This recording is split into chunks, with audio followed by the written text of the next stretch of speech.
of injured runners keep running through their injury. Are you one of those 85%? Because I was, and that didn't turn out too good for me. Hi guys, let's talk injury today.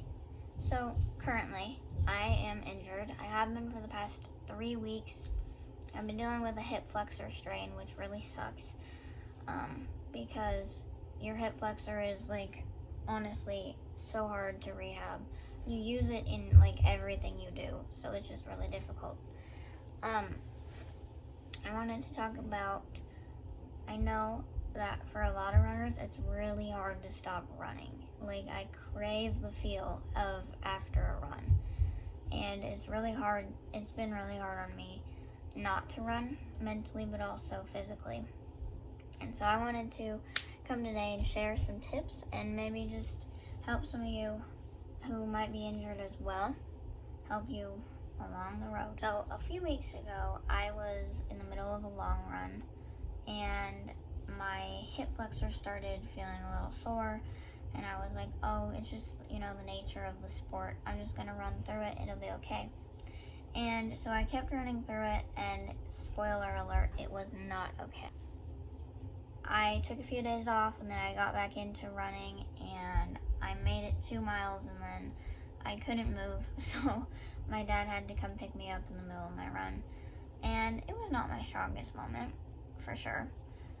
But it's been a journey, I'll tell you that. So let's talk about some things that I've been doing, and maybe this video will make you feel seen or give you hope if you are a runner with an injury right now. So my first tip is definitely rest. It's hard.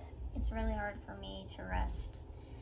But if you don't give your body the rest that it needs, it's not gonna heal properly.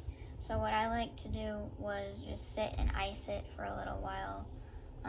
Yoga and stretching, honestly, was also really helpful. But for the first few days, you should probably rest that joint. Another thing, after a few days, I started cross training. So since my injury is in the hip, it's very hard to cross train in a way that won't hurt it. You use your hip for like everything, walking, biking, sitting even. So I like to swim. So I would just go and swim laps, or even, it's gonna sound weird, it's gonna sound like an old person thing, but water jogging or doing water aerobics, because it gets my heart rate up, still lets me exercise and get that good feeling from exercising while not hurting my hip and not putting any impact on my hip. The third thing I would say is definitely do strengthening, because look, as a runner, I will admit I don't strength train as much as I should, which is not good. But if you don't strength train, if you don't get your muscles strong, you're not going to be able to run, because while running, your body, with each step, your body has to take on 1.5 to 3 times your body weight, which is insane. So if you have stronger muscles, you'll be a better runner and less prone to injury. Fourth thing I'm gonna say is you should definitely get good quality shoes. And those shoes should be replaced every like 300 to 500 miles. When your shoes are in good condition, your body will be in good condition. For road running, you should definitely have really cushioned shoes that allow the shoes to absorb the impact rather than your joints.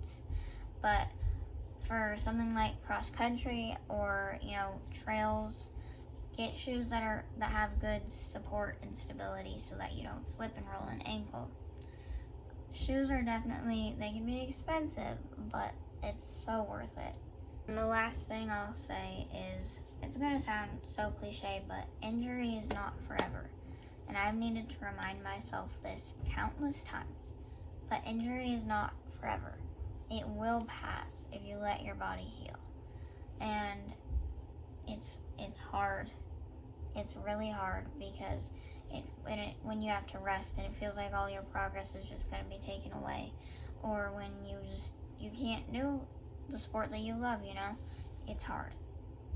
But you gotta rest, and you gotta know that it won't last forever. So I hope that you liked this video or found comfort in knowing that you're not alone in this injury. I hope your injury gets better, and stick around to this channel for more running content.